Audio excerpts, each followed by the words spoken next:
কোনো একটা সাবজেক্টের টেস্ট পেপার কিভাবে সলভ করলে তুমি 100% কমন পাবা অ্যান্ড খুব দ্রুতভাবে শেষ করতে পারবা ওইটা নিয়ে আজকে কথা বলবো। এসএসসির জন্য কোন টেস্ট পেপার বেশি এফেক্টিভ ওইটা নিয়ে কিন্তু আমি একটা ভিডিও বানিয়েছি, চাইলে তোমরা আমার চ্যানেলে গিয়ে দেখে আসতে পারো। আচ্ছা, ধরলাম আমরা ফিজিক্সের একটা চ্যাপ্টার পড়ব। ধরো ফিজিক্সের গতিবিদ্যার চ্যাপ্টারটাই আমরা আজকে টেস্ট পেপার সলভ করতে বসছি। তো টেস্ট পেপার সলভ করার আগে তোমার দুটো জিনিস রেডি থাকা লাগবে, যে ওই চ্যাপ্টারের মধ্যে কোন কোন টপিক আছে অ্যান্ড চ্যাপ্টারের কি কি সূত্র আছে। তুমি যদি একটা সেপারেট খাতার মধ্যে ওই চ্যাপ্টারের কি কি আছে লাইক সূত্র অ্যান্ড থিওরি বা টপিকগুলা তুমি লিখে রাখো, তাহলে কিন্তু তোমার জন্য এটা অনেক ভালো কাজে দিবে। আচ্ছা, তো টেস্ট পেপার সলভ করার সময় ওই খাতাটা নিয়ে বসে যাবা। তোমরা অনেকেই আমাকে বলছো যে টেস্ট পেপার তো হাজার হাজার সৃজনশীল থাকে, আমরা কোনগুলা সলভ করব কোনগুলা করব না। টেস্ট পেপার সলভিং বলতে গেলে যে পুরা টেস্ট পেপারের সব ম্যাথ করা লাগবে এরকম কিন্তু না। সিলেক্টিভ কিছু সিকিউ করে কিন্তু তোমার পুরো টেস্ট পেপার সলভ হয়ে যাবে। যেমন আগেই বলছিলাম, আমরা যদি গতিবিদ্যা চ্যাপ্টারটার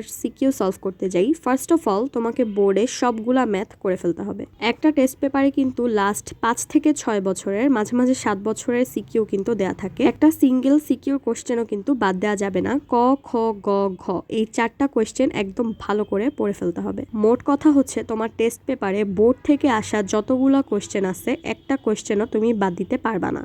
অ্যান্ড কখ কিন্তু এই বোর্ডেরগুলো পড়লেই যথেষ্ট। আচ্ছা, অনেকেই বলো যে আমি ঢাকা বোর্ডের, তো আমি কেন অন্য বোর্ডের কোশ্চেন সলভ করব? ব্যাপারটা কিন্তু এরকম না। বোর্ডের কোশ্চেন কিন্তু রিপিট হয়। ধরো যশোর বোর্ডে যে কোশ্চেনটা আসছে 2024 সালে, 25 সালে কিন্তু এটা ঢাকা বোর্ডে এসে যেতে পারে। সো তুমি যেই বোর্ডেরই হও না কেন, সব বোর্ডের কোশ্চেনই কিন্তু তোমাকে সলভ করতে হবে। 25 সালের এসএসসি যেহেতু হয়ে গেছে, সামনে যত ব্যাচ আছে 26, 27, 28 আমি সবাইকে নিয়ে কিন্তু বলতেছি। অ্যান্ড বোর্ড কোশ্চেন কিন্তু এরকম না, তুমি কয়েকটা বোর্ড সলভ করলে দেখবা যে কোশ্চেন কিন্তু অনেক রিপিট হয়। লাইক সেম কোশ্চেনের খালি মান চেঞ্জ করে দেয় বা কোশ্চেনের টাইপটা একটু চেঞ্জ করে দেয়, বাট তুমি সিকিউগুলো সলভ করলে দেখবা সব জায়গায় সেমই সিকিউ বারবার দিতেছে। কয়ের ক্ষেত্রেও কিন্তু সেম, তুমি সৃজনশীলের কগুলো পড়লে দেখবা বারবার কোশ্চেন রিপিট হচ্ছে, সেম কোশ্চেন বারবার আসছে বিভিন্ন বোর্ডে।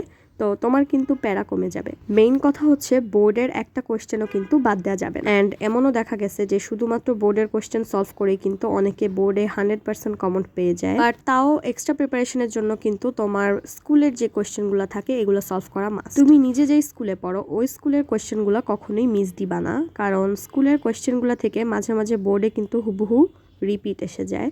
সো তুমি বলতে পারবা না যে তোমার কোশ্চেন রিপিট আসছে, কারণ তুমি তো কোশ্চেনই সলভ করো নাই। আচ্ছা, এখন আসি ক্যাডেট কলেজ বা তোমার স্কুলের বাইরে যে স্কুলগুলো আছে ওইগুলার কোশ্চেন সলভ করা লাগবে কিনা। ক্যাডেটের কোশ্চেন কিন্তু তুলনামূলকভাবে অন্যান্য স্কুল বা বোর্ড থেকে একটু কঠিন করে। কঠিন না, ওদের কোশ্চেন স্ট্যান্ডার্ড বলা যায়। তো তুমি যদি এক্সট্রা প্রিপারেশন নিতে চাও বা তোমার প্রিপারেশনে যদি তুমি কোনো ঘাটতি না রাখতে চাও, তাহলে কিন্তু অবশ্যই ক্যাডেটের কোশ্চেনগুলো সলভ করতে হবে। অ্যান্ড তুমি চাইলে বোর্ডের পরে টপ 10 যে স্কুলগুলো আছে ওইগুলার কোশ্চেনগুলো সলভ করতে পারো। এগুলো হচ্ছে তোমার নিজের ইচ্ছা মতো। ধরো তুমি যদি সলভ করো তোমার বাড়তি একটা প্রিপারেশন হবে অ্যান্ড তোমার নিজের প্রতি একটা আত্মবিশ্বাস হবে।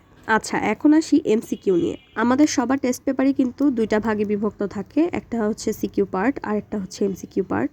অ্যান্ড আমার মনে হয় বাংলাদেশের 50% স্টুডেন্টই শুধু সিকিউ পার্টটাই সলভ করে, এমসিকিউটা ধরেও দেখে না। অ্যান্ড অ্যাজ আ রেজাল্ট বেশিরভাগের কিন্তু এমসিকিউতেই ভুল যায়। মানে তারা এক্সাম দিয়ে এসে বলবে যে এমসিকিউ কমন পাই নাই, কোত্থেকে কোশ্চেন করছে কিছুই বুঝি নাই। বাট ট্রাস্ট মি, তুমি যদি টেস্ট পেপারের এমসিকিউগুলো সলভ করে যাও, শুধুমাত্র বোর্ডের কোশ্চেনগুলো সলভ করলেও কিন্তু হয়, তুমি লিটারালি 90 থেকে 95%ই কিন্তু কমন পাবে। আর এভাবেই কিন্তু তোমার বোর্ডের জন্য প্রিপারেশন 100% কমপ্লিট হয়ে যাবে। অ্যান্ড আমি নিজেও কিন্তু এভাবে আমার টেস্ট পেপারগুলো সলভ করতাম। আচ্ছা, টেস্ট পেপারের মধ্যে মডেল টেস্টের একটা পার্ট থাকে যে নিজে নিজে এক্সাম দিয়ে ট্রাই করা যায় যে তুমি কত পাও। তুমি চাইলে ওইটা দিতে পারো লাস্টে একদম, মানে ধরো পরীক্ষার তোমার 2 সপ্তাহ আছে, তখন তুমি একটু পরীক্ষা দিয়ে দেখতে পারো যে তোমার প্রিপারেশন কেমন। এটা কিন্তু তোমার জন্য ভালো, তুমি বুঝতে পারবা যে তোমার ল্যাকিংস কোথায় অ্যান্ড তুমি কি কি ভুলে গেছো বা কি কি পারো। মেইনলি টেস্ট পেপার কিন্তু সলভ করা ইজি, তুমি কয়েকটা সিকিউ সলভ করলেই দেখবা সব সেম টাইপের কোয়েশ্চেন কিন্তু ঘুরে ঘুরে আসে। সো এভাবেই টেস্ট পেপার সলভ করো, তাহলে কিন্তু তুমি 100% কমন পাওয়ার চান্স আছে।